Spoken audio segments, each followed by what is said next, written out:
Hello, and welcome to episode 608 of the official EstablishTheRun.com podcast. My name is Adam Levitan.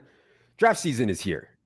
No more best ball, Dynasty, preseason DFS. It is time to crack our knuckles, come up with a plan to beat our friends, our mortal enemies, our coworkers, Tom from accounting, in home leagues. For that today, I'm joined by Drew Dinkmeyer and Jack Miller from our team. Drew, how's it going? It's going great. Excited to talk more redraft strategy. Jack, how's it going today? It's going well. Excited to talk about home leagues. On today's show, we're going to discuss strategy for people picking from the 12, 11, 10, or 9 spots. I hope you listen to the first 2 episodes, even if you don't have those picks. I think there's stuff to be learned there, especially the first episode. We talked a lot about macro draft strategy on that first pod, the one that went over picks 1, 2, 3, and 4. Before we get into it today with the back end of round 1, wanted to note 2 things. First, we are covering college football this season with the same intensity we cover NFL. First slate is coming this Saturday. Our projections are already live. Head to the college football tab on EstablishTheRun.com for details. I expect our projections and projected ownership will be the industry standard right away, just as they are for NFL, NBA, and PGA. Second, if you do want to get ready for your home league draft, best way to do it is by doing drafts for real money, not these free mocks that no one takes seriously. The best way to get ready is doing real drafts for real money. Best place to do it is on Underdog Fantasy. They have tournaments with a buy-in as low as $5, draft only, best ball format. Get a $100 matching deposit bonus when you sign up at Underdog if you use promo code ETR. That's promo code ETR at UnderdogFantasy.com. All right. Picks 9, 10, 11, 12, I think are my least favorite spots to pick. Just my least favorite spots. I don't think I'm gaining a big edge. Is there a big difference if I take Nick Chubb at pick 11 and someone else gets Saquon Barkley at pick 15? Is there really a big difference there if I take CeeDee Lamb at pick 12 and then someone else gets Jalen Waddle at pick 19? And so I actually get kind of tilted when I draw a pick in the back here. I don't want to whine. I'm not into complaining. We're going to play the cards that were dealt, but inside I am somewhat seething. Drew, are you as angry as I am when you draw a pick here at the back end of the first round for a home league? Yeah, it feels to me like, picks 9 through say 18 or so is like a really flat tier that you're pretty much getting access to 2 of those picks throughout any of these spots, 9, 10, 11, 12. And so for me, it's a little bit less about like the player takes and maximizing value and a little bit more about setting myself up structurally to make sense that I can maybe create an advantage later in the rounds, because I don't think I'm creating an advantage in rounds 1 or 2, and unless I just happen to run into the right big seasons from these players here. But I think this is largely a pretty flat tier. 3 things that I would change about fantasy football if I could. Number 1, third round reversal. In other words, third round, if I pick 12, I have the first pick of that round. Second, you show up to a draft, you open up the draft applet, there's no rankings in there, everybody's just in alphabetical order. And the third one, if someone times out, they should either lose their turn or get the worst possible player. I can't tell you how many times this draft season someone's timed out in front of me and gotten someone that actually wanted, which is so tilting. But anyways, I digress. Jack, are you as angry as Drew and I are when you get a pick at the back end of the first round here? Yeah, I think kind of every year the end of the first round is the worst place to draft. I don't think it's as bad this year as it is most years, because I don't think that the advantage from picking in the top 4 is as great as it is most years. I do think that picking in the middle is better because of that flat tier from 9-ish to 18-ish. But you can certainly still win from a back pick. All right. Nothing we can do. We're not going to cry over spilled milk. We got 9, 10, 11, 12. Drew, how do you think about overall strategy here at the 1-2 turn when you're picking at the back? I think the most important thing for me is when you look at the rest of the draft, there's going to be a lot of pockets that are a little bit less comfortable for me to get running back exposure from this position of the draft. So I really would love to leave this portion of the draft with at least 1 running back, ideally 1 running back and 1 wide receiver. I give myself a shot at getting an elite option in each of those 2 ranges. And so for me, it's really paying attention to kind of what's gone before me. Sometimes you'll get fortunate, and sometimes there might be like a running back run that creates value that allows you to get a wide receiver that falls to you from this range. Sometimes Cooper Kupp goes a little bit later because of concerns over health heading into the season and whatnot. But largely, if I'm in the 9-10 spot, I kind of have to read my room on what's going to come back. And I might be a little bit more willing to take a running back a little bit earlier on that 9-10 spot, knowing that I can get boxed out at running back quicker than I can get boxed out at wide receiver with these options. So I'm a little bit less concerned, honestly, about rankings and like what the ETR rankings are, whoever's rankings I'm using. I'm a little bit less concerned about that and more concerned about positionally. Can I walk out of here with one running back and one wide receiver ideally? I agree with that. And that's really what we have access to, right? Kelsey is going to be gone. We're not going to take a quarterback this high. And so what we have is running backs and wide receivers. The running backs that Drew was referring to is Bijan Robinson, who, by the way, there's some people out there who do not want to take Bijan Robinson in round 1. Like, there's a good chance, even if you have pick 12, you could land on Bijan Robinson, Tony Pollard, Nick Chubb, Saquon Barkley, maybe Derrick Henry. Go back to the previous episode to hear more of our thoughts on Derrick Henry. But coming with one of those guys, for me at least,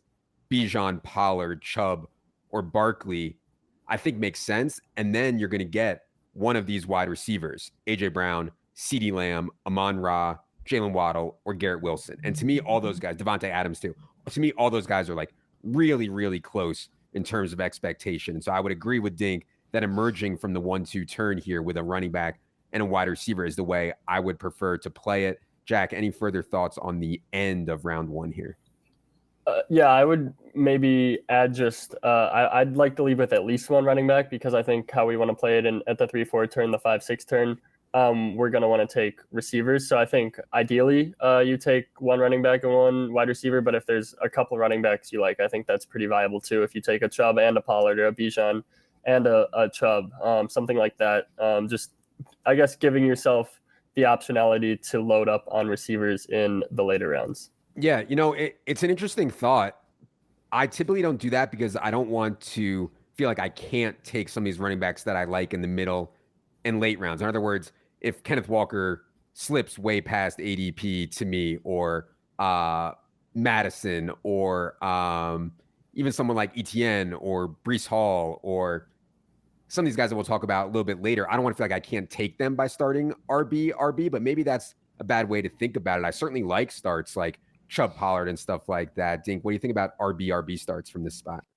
Yeah, I'm with you that I would prefer to have one of each, just because I don't want to have a situation where there's a falling value at that 3-4 turn that's a running back that I feel pretty good about. Like, let's say Ramondre Stevenson or something like that falls all the way there, that I don't want to feel handcuffed like, oh, I can't really take them because I need to make sure I get wide receivers. But if I end up in that spot, it's fine, because ultimately, like, even if there's falling value there with like a Ramondre or Josh Jacobs or someone like that falls, there's still a pretty comparable wide receiver option that I can just move into anyway. So it's not a death knell by any sense, by any stretch. Even wide receiver here is not a disaster, so I wouldn't get too overworked up if that's the case. It's just likely going to lead to one of those 0 RB builds that you're going to have to be pretty active on the waiver wire during the course of the season. One thing that I don't like about picking in the back here is that I don't have access to Kelsey. And then when it gets back to me at 3-4, I'm really unlikely to have access to Andrews. And in a lot of leagues, I'm going to get completely boxed out also of all 4 quarterbacks. So, I mean, when you pick in the back here, you're like completely handcuffed at the 1Z positions, which is just a total mess. And yeah, it's not a fun place to pick, in my opinion. Jack, what do you think about that? That we're probably not going to have access to elite quarterback or elite tight end here at the 3-4 spot when you're picking this late. Yeah, I mean, I think there's a chance maybe Lamar Jackson falls to the end of the 3rd round. Mark Andrews, almost certainly not. And honestly, that's kind of just the cards you're dealt drafting at the end of the 1st round, because you don't really want to reach on a Hawkinson or a Burrow or a Herbert or a Fields.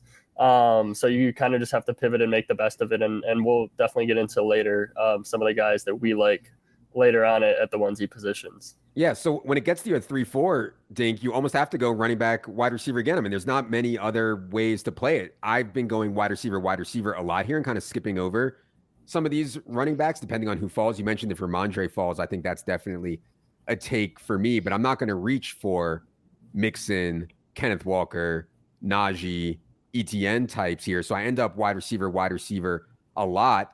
Ideally in your home league, you're getting 2 really, really good ones, like maybe you can get Debo Ridley or Metcalf, Amari Cooper, or something like that. I don't know, man. It doesn't seem great. What do you think about 3-4 when you're picking late?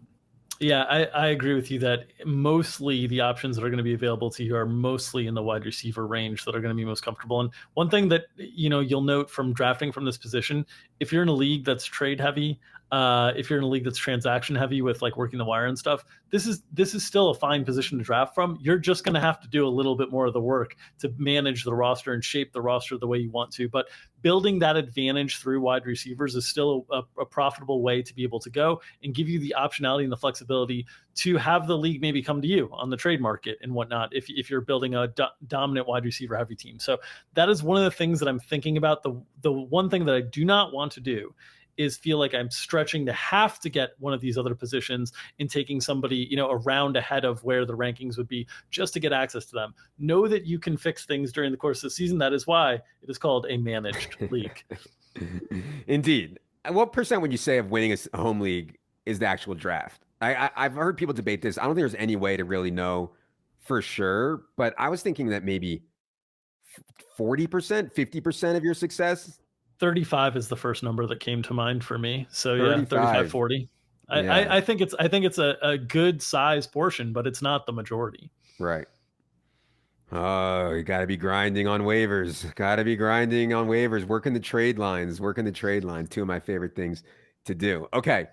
As we get here, Jack, to 5 and 6, it's really unlikely we have quarterback, and it's really unlikely we have tight end. If TJ Hawkinson were to get here, I think that's a take. I'm not sure I would be reaching, though, for the Kittle, Pitts, Waller types.